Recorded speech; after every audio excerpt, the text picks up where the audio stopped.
Halo, sahabat kedaulatan rakyat, kita ketemu lagi dalam topik yang menarik kali ini. Siapa yang sering olahraga? Saya kira sering ya, karena olahraga itu harus kita lakukan supaya kita tetap sehat. Tetapi ketika olahraga, siapa yang pernah cedera? Nah, tentu mungkin ada dari para ya para olahragawan ini, para atlet ini tentu pernah mengalami cedera. Syukur ya tidak, tapi rata-rata mengalami cedera. Nah, dialog kali ini kita menghadirkan seorang pakar ahli cedera olahraga. Jadi mungkin kalau ada yang tiba-tiba cedera olahraga, mungkin. Nah, ini ada beberapa resep yang kemudian nanti dikemukakan oleh Bapak Ragil Atmaja, ST AIFU. AIFU itu ahli ilmu faal olahraga. Nah, ini udah benar pakar kan itu. Jadi silakan gitu, nanti kalau ada yang menarik silakan komentar, kemudian juga like, jangan lupa, dan subscribe. Nah, gitu Pak Ragil, saya panggil Pak Ragil ya. Ya, oke. Apa saja sih jenis cedera olahraga yang sering dialami oleh para atlet dan atau olahraga yang kayak saya hanya sekedar jalan kaki atau renang gitu? Jadi kalau jenis olahraga itu bisa dikategorikan beberapa. Ada karena waktunya itu artinya baru atau tidak, atau bisa jadi karena posisinya, itu bisa di sendi atau otot atau tulang belakang.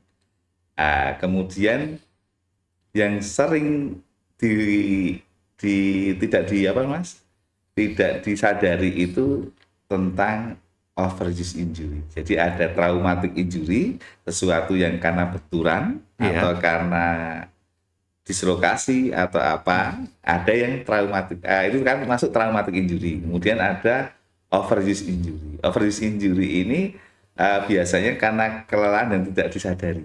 Ya, contoh umpamanya dengan seneng apa namanya bersepeda atau bersepeda kan asik tuh, jauh karena pengen targetnya sini Magelang 40 kilo, kemudian jenengan bersepeda panjang, itu terjadi kelelahan atau di situ. Nah, posisi itu tanpa disadari jenengan posisi bungkuk itu kan, kemudian bersepeda gitu tanpa disadari, itu terjadi ketegangan atau di sana di tulang punggung. Tulang punggung. Nah, jenengan terus pada saat itu terjadi postur imbalance, sebenarnya ketidakseimbangan postur saat itu tanpa disadari jenengan. Jenengan kebetulan melakukan gerakan sesuatu, ngambil sesuatu, kok mas jadi boyoan. Nah, itu sebenarnya bukan karena jenengan mengambil sesuatu itu, tapi karena akibat dari overuse injury, kegiatan jenengan yang dilakukan terus-menerus dalam jangka waktu yang lama tanpa istirahat dan tentunya tanpa stretching yang benar. Nah, kalau begitu kira-kira apa yang harus dilakukan? Kalau misalnya ada yang sepeda lama itu, terus kemudian tiba-tiba aja, kok saya sakit ya? Itu kita berhenti atau kemudian dilanjutkan lagi atau tidak? Kalau lebih baik memang harus berhenti dulu. Kemudian berhenti dulu untuk menghela napas lah, untuk mengambil energi, kemudian lebih baik digunakan stretching. Nah, ini sekarang yang jadi pertanyaan, stretching yang seperti apa? Ya, seperti apa? Nah, stretching itu kalau menurut kami kan ada stretching itu untuk mengenai semuanya, komponen semuanya, kemudian ada yang bagian-bagian. Contoh umpamanya ketika kita melatih stretching di bagian tangan, ini bisa di sini toh, ini begini, ya bisa. Nah, yang jadi masalah stretching di bagian tulang belakang, punggung. Ya. Nah, itu bisa dengan cara apa namanya, berbaring, kemudian kakinya diangkat salah satu atau dua-duanya, kemudian bisa kondisi rukuk begitu. Nah, itu kondisi rukuk harus lurus, itu semua tulang belakang ketarik semua itu Pak. Sampai depan, dari depan sampai belakang semua ketarik.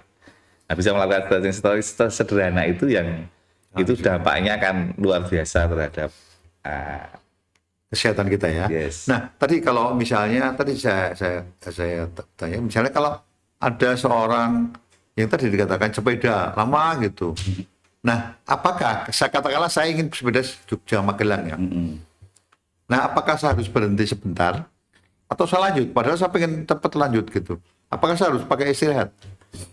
Kalau itu kan tergantung sama apa namanya, kesehatan satu kesehatan. Kan sekarang sudah canggih tuh, Bapak kayak jambe Bapak itu kan sudah Ya. mendeteksi kan. Mendeteksi, ya. Sekarang itu jadi parameter saja. Itu untuk keamanan Bapak. Jadi kita nggak usah, niat kita olahraga itu kan untuk sehat, bukan untuk mencapai peak untuk kelihatan bahwa kita Kecuali ke atlet ya. misalnya kemagelan dalam jangka sekian kan nggak bukan begitu Pak. Bapak hanya butuh sebuah kebugaran dengan latihan sepeda itu Bapak pengen bugar kan begitu ya, artinya disesuaikan dengan yang ada di nadi itu. Bisa lihat, oh kalau saya memang diperintahkan di nadi itu berhenti. Kalau tidak umpamanya tubuh juga kan sudah bisa merespon Pak. Ketika tubuh kita itu sudah merasa kok saya sudah nggak kuat nih, ya berhenti, jangan dipaksakan. Iya. Iya, itu menarik nih. Jadi sebenarnya apa sih tanda-tanda awal olahraga yang harus diketahui agar kemudian olahraga itu tidak makin parah? Nah, yang baik di sini Pak. Jadi mayoritas olahraga itu kan asimetris atau gerakan satu arah. Contoh, banyak gerakan yang gerakan olahraga itu yang satu sisi. Contoh bisa apa Bapak? Ada tenis meja, bulu tangkis, futsal. Futsal itu asimetris tuh, Pak. Oh ya, asimetris. Bapak kalau umpamanya nggak kidal kan nendangnya ke tengah terus. Iya enggak? Iya. Kemudian volley itu juga sama, hampir semuanya begitu. Nah, dari situ maka timbul sebuah hal yang dinamakan muscle imbalance atau ketidakseimbangan otot karena terjadi penggunaan otot yang tidak berbeda. Nah, ketika muscle imbalance itu terjadi, biasanya diikuti oleh posture imbalance, ketidakseimbangan postur. Nah, bagaimana identifikasi postur imbalance itu kan pertanyaan itu kan sederhana Pak. Bapak bisa melihat ketika jenengan foto 3x4 itu pasti fotografer bilang Mas agak kepalanya itu sudah menjadi identifikasi bahwa sebenarnya postur Bapak itu sudah tidak seimbang di sana. Jadi harus misalnya miring kiri gitu. Nah, yang jadi pembahasan yang menarik di sini ketika kita melakukan pelatihan itu, nah kita memberikan edukasi kepada pelatih kita bahwa ketika atlet kita sudah terjadi penyimpangan postur dan otot, harusnya stretchingnya berbeda. Berbedanya bagaimana? Oleh dia miring sebelah bahunya sudah begini, berarti kan dia harus harus begini. Kan selama ini kan 1, 2, 3, 4, ya nggak? Nah, itu hitungannya harus beda dong. Kalau ini 2 ya di sini bisa 8 atau 10 supaya seimbang. Supaya menyeimbangkan otot di sana. Karena sebenarnya tubuh kita sudah tidak seimbang lagi kan sesuai dengan penggunaan otot tadi. Iyalah asimetris gitu. Nah, sekarang ini nih apabila suatu ketika terjadi suatu pertandingan gitu, lalu ada yang cedera. Lalu kita langkah awal apa yang harus kita lakukan supaya menyelamatkan atlet tadi yang sedang berolahraga? Nah, cedera itu kita harus melihat secara kasusnya ya Mas. Kalau umpamanya kasusnya itu kan kita lihat dulu, itu kapasitas kita sebagai seorang terapis atau udah ranahnya dokter, itu harus kita melihat itu. Gitu. Jadi kita tidak boleh jumawa atau merasa hebat bahwa ini ada aturan atau ada fase-fase di mana kita itu ini boleh kita lakukan sama enggak. Nah, kalau masalahnya hanya keseleo ankle itu bolehlah kita ambil peran di sana. Tapi kalau sudah Ada patah. Patah ya sudah, bukan urusan kita. Itu artinya itu sudah medis gitu. Jadi artinya ketika terjadi itu, maksud saya langkah awal apa? Misalnya kita harus menolong kemudian misalnya hanya keseleo sekali misalnya, atau gimana? Langkah-langkah awal kita itu bisa cepat untuk mengantisipasi. Jadi gini Pak, kalau di olahraga itu kan tergantung olahraga, cabang olahraganya ya. Kalau umpamanya di sepak bola itu sudah ada tim medisnya. Nah, yang kita kadang-kadang memberikan pelatihan itu kan untuk pelatihnya si medisnya. Ada kalau di taekwondo juga ada medisnya. Bahkan si medis itu bisa mempengaruhi hasil Pak. hasil pertandingan itu sendiri. Jadi umpamanya bapak tidak sengaja mukul, kemudian si atlet itu kemudian tidak bangun, itu kan jatuh tidak bangun. Kalau itu unsur kesengajaan, kemudian atlet saya itu dikasih hukuman 1, itu artinya ketika dia tidak bangun itu jadi masalah. Jadi si yang mukul walaupun dia nilainya menang jadi kalah gara-gara mukul. Gara-gara pukul lagi ya. Jadi memang tergantung segmen. Kalau hanya untuk olahraga awam, kaitan dengan apa namanya? Ya kita coba bola di kampung. Itu atau bulu tangkis di kampung. Itu langkah yang awal. Ketika yang penting itu kondisinya harus apa namanya, rileks si korbannya. Jangan sampai dikerumunin bahkan jangan. Itu. Nah, ada memang tipsnya. Itu ketika kita ngasih pelatihan, kebetulan kan salah satu tim kita itu dokter, Pak. Jadi beliau yang akan memberikan apa namanya, advisnya untuk SOP-nya seperti apa, bagaimana RGP dan sebagainya. Memang beliau yang harus punya kompeten. Kalau kita nggak punya kemampuan itu, cuma itu teman kita kok langsung cedera gitu. Itu bagaimana kira-kira? Umpamanya kasusnya apa dulu nih, Pak? Kalau maksudnya ini futsal. Keseleo gitu kan. Nah, itu sederhana, Pak. Jadi namanya keseleo itu kan sesuatu sendi atau tulang yang bergeser semua. Umpamanya ya, Pak ya. Mau bisa kita ambil contoh di tangan umpamanya. Bisa, boleh. Ya. Boleh. Contoh, ini umpamanya Bapak ini terjadi keseleo di sini jari, ya. Jari sebelah sini, umpamanya belasah ke sana. Iya, benar itu. Ya. Sekarang bagaimana caranya untuk mengatasi kan gitu.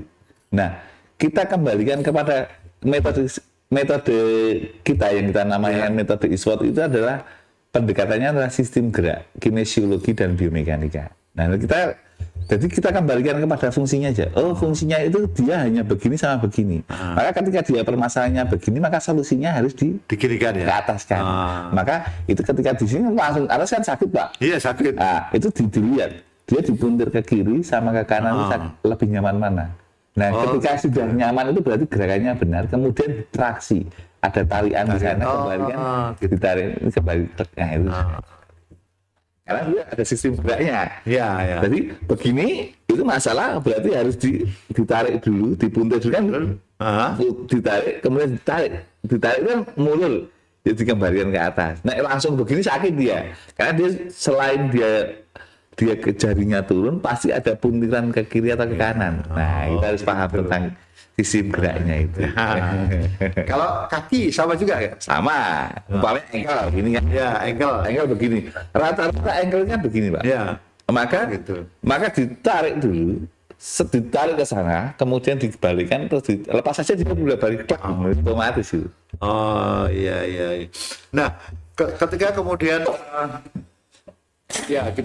ketika kemudian terjadi itu sudah dilakukan itu, kemudian kapan misalnya kita menjadi kapten sebuah pertandingan sepak bola atau futsal atau apa ya, voli, tiba-tiba kita harus kapan menyuruh anak itu ketika kelihatan kok nggak bagus istirahat karena mungkin cedera. Gimana caranya kita melihat itu? Pada saat main atau sebelum main, Pak? Pada saat ya sebelum main dan main. Ketika sebelum main tuh kok kayaknya nggak enak ini gitu. Oke. Nah, kebetulan kita di sini punya sebuah aplikasi, Pak. Kita baru merilis aplikasi yang kita namain Body Metric System. Body Metric System. Ya, bagaimana kita di situ sebuah database tentang menganalisa kondisi fisik, kemudian kondisi sistem gerak atau functional movement screening, kemudian vital sign, kondisi tubuh dia, ada kondisi otot dan lemaknya juga. Nah, di situ kita melihat kondisi fisiknya bagaimana. Nah, itu di situ bisa kelihatan, Pak, si pelatih itu bisa kan melihat, Pak Untung ini kondisinya tes terakhir itu posisinya sekian. Di bulan Januari umpamanya VO2 max-nya 56. di bulan Februari 60. Kemudian karena lebaran yuk, banyak makan opor, nggak latihan turun. Nah itu nanti grafiknya turun ada Bioritme gitu ya. ada itu dari situ si pelatih juga akan bisa mengidentifikasi oh ini kondisinya baik dan tidak. Oh, begitu. Itu. Jadi ada catatan-catatan gitu ya. Ada kita aplikasi yang sudah kerja. Nah, tapi kalau kita nggak punya, katakanlah saya umum, ayo teman-teman, katakanlah teman-teman teman-teman kampung misalnya gitu. Lalu kok kamu nggak ini? Atau tiba-tiba di ini kapan kamu istirahat gitu ya? Kita apakah ada tanda-tanda khusus kalau anak itu, orang itu, teman kita itu harus istirahat? Ya jelas itu gampangnya itu pucat. Oh pucat ya? Nah itu pasti Pak. Pucat itu pasti identifikasi paling mudah itu ya pucat. Pucat ya? Kan kelihatan Pak. Pucat sama enggak itu kita bisa melihat tuh biasanya orang rada putih terus dia kelihatan sekali. Pertama harus minum dulu ya apa ya? Ya, kemudian dari nadi. Oh, dari dilihat. nadi. Gampang dilihat Pak dari nadi itu ya. Tapi kalau yang paling mudah itu ya dari face itu kelihatan pucat sama enggak itu kelihatan. Oh ini anak ini siapa atau enggak? Lebih baik jangan dipaksakan Pak. Ya. Nah, karena banyak kejadian kan Pak. Dipaksakan ya. Olahraga ini Pak Mentor akhirnya aku harus main dong. Misalnya gitu. Berhenti di tengah lapangan kemudian jadi ya. Dan ini Pak, karena misalnya saya itu punya tim gitu. Lalu bagaimana apakah punya peranan dalam fisioterapi dalam proses pemulihan cedera? Peranannya apa fisioterapi itu dalam? Jadi kita harus mau fisioterapi teman itu. Jadi kalau ditanya peran fisioterapi itu ada beberapa tahapan ya Pak ya. Ada sebuah metode yang baru. Kalau mungkin Bapak selama ini masih kalau awal cedera itu kan DS ya Pak ya. Ya DS. Itu kan sekarang ada. Nggak boleh ya? Tergantung Bapak. Oh. Iya. Jadi S itu kalau menurut pandangan kami itu tidak diperkenankan ketika hanya bengkak saja. Tapi kalau ada luka, S itu hanya untuk menghentikan darah ya. Perdarahan. Tapi tidak disarankan karena dari penelitian terbaru itu kan ada S itu kan di tahun 75 Pak. Oh iya, ya betul. Tahun 75 kemudian muncul RISE. Police ada yang terbaru tahun 2019 itu ada namanya metode Peace and Love. Nah, Peace and Love itu sudah menggunakan S dan inflamasi. Jadi tubuh memang punya kemampuan untuk meregenerasi sel sendiri. Nah itu tidak. Nah dari situ ketika tubuh itu lebih baik diistirahatkan dalam kondisi aktif Pak. Umpamanya ankle. Ankle kalau memang baru dan tidak terjadi, kita melihat tidak terjadi keretakan atau retak atau patah, kita bisa traksi Pak, ditraksi kemudian dibalut, ya dielevasi. Nah, setelah dia pulih, nah itu baru exercise. Exercise itu kembali ke latihan otot itu supaya dia kembali normal. Nah, pentingnya fisioterapi melihat itu. Jadi komprehensi dari hulu sampai ini harus selesai. Kalau enggak ya dia akan cedera lagi. Kadang-kadang kalau tidak ada pengetahuan itu wis penak awake yuk main meneh dari cedera meneh. Nah itu. Nah, sekarang Pak Ragil, ada pertanyaan nih. Sekarang itu kan muncul banyak-banyak di medsos dan mungkin beberapa tempat, misalnya teori pakai krek gitu loh. Krek gitu. Itu bahaya nggak sih sebenarnya? Selama dilakukan oleh ahlinya, saya rasa tidak ada permasalahan. Selama dilakukan dengan ahlinya. Jadi pertanyaan, karena krek itu kan ada di situ tubuh Pak. Tulang itu kan yang diketek itu kan rangka tulang belakang di mana di situ kalau umpamanya di tulang belakang itu kan pusat saraf ada di sana Pak. Nek salah arah ya jadi masalah. Karena Bapak melihat posisi itu kan biasanya diketek itu kanan kiri, iya nggak satu arah. Padahal penyimpangan tubuh itu rata-rata miring ke kiri atau ke kanan. Nah jadi kalau saya yang tukang kerteke pinter itu biasanya satu sisi. Jadi kalau saya memang tidak ya saya sedikit belajar tentang itu, tapi saya tidak merekomendasikan ke sana karena potensi bahayanya lebih banyak mudaratnya gitu. karena menurut saya walaupun sensasinya enak ya, sensasi saja, tapi dampaknya ya tergantung si apa namanya terapisnya. Kalau memang chiropraktik ahli dia tahu tentang anatomi fisiologi, saya rasa oke lah. Iya. Tapi kalau masih belajar 1-2 hari ya Dan mungkin ini ya, kalau kita lihat mungkin kondisi tulang orang-orang itu beda. betul.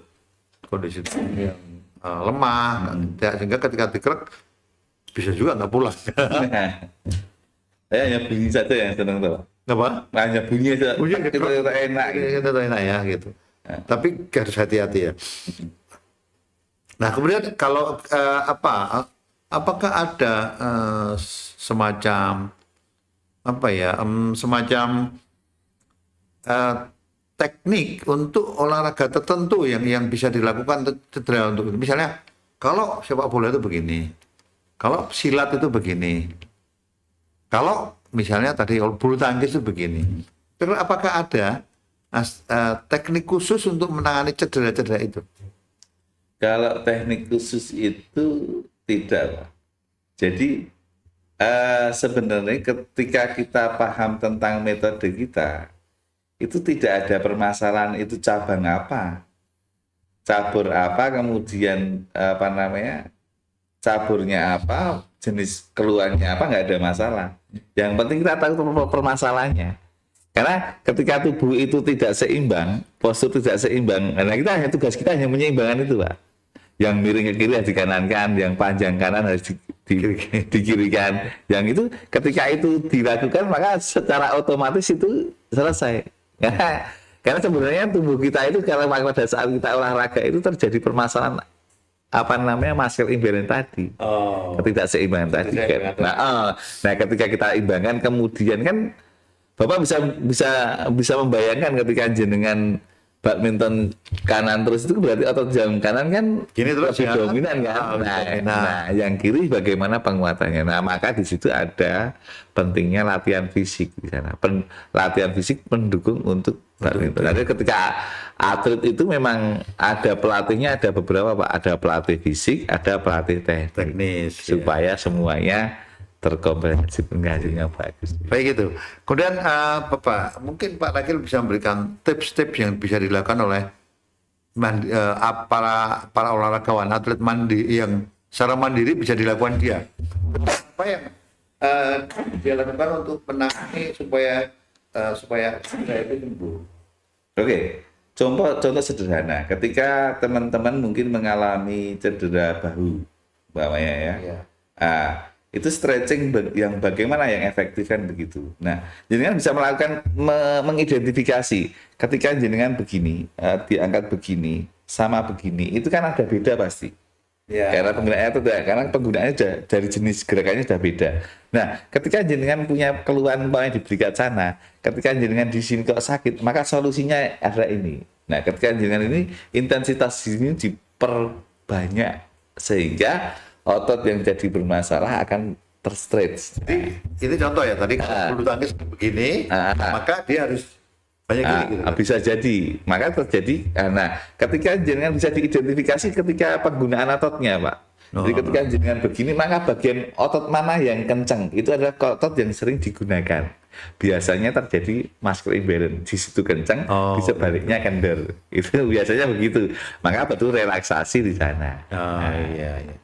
Terus kemudian mungkin ada ini dari nanti para sahabat ketua rakyat ketika dia bertanya untuk konsultasi dengan Mas Rakil, Pak Rakil, bisa di mana nih? Jadi kita punya semacam tempat untuk terapi. Nah, kita di Span Posture Health Center, tepatnya di Jalan Kiai Mojo, BLPT. Nah, di depan di BLPT itu gedung paling depan bagian paling timur, Pak. Jadi Damkar, samping persis Damkar itu ada kantor itu, ya kita ada tulisannya Span Posture Health Center. Nah, itu kita tempat kita untuk konsultasi kemudian terapi di sana. Iya. Baik itu sahabat Dokter Rakyat, menarik ya tadi, dan bila kalian ingin tadi konsultasi bisa di dilakukan di depan Daun Kiai Mojo. Ini Yogyakarta ya, ini karena ini tersebar kemana-mana. Kiai Mojo Yogyakarta dengan Pak Ragil. Nah, Anda kan tahu ini sebenarnya ini menarik sekali kalau kita bahas berikutnya. Monggo Pak Ragil akan ada pesan-pesan untuk para olahragawan yang cedera mendadak atau apa, monggo silakan. Oke teman-teman, salam olahraga. Salam olahraga. Nah, bagaimana pentingnya teman-teman tentang stretching atau pemanasan sebelum latihan dan sesudah latihan. Jadi harapannya teman-teman ketika sebelum latihan atau sebelum berkegiatan olahraga ada stretching yang dinamis.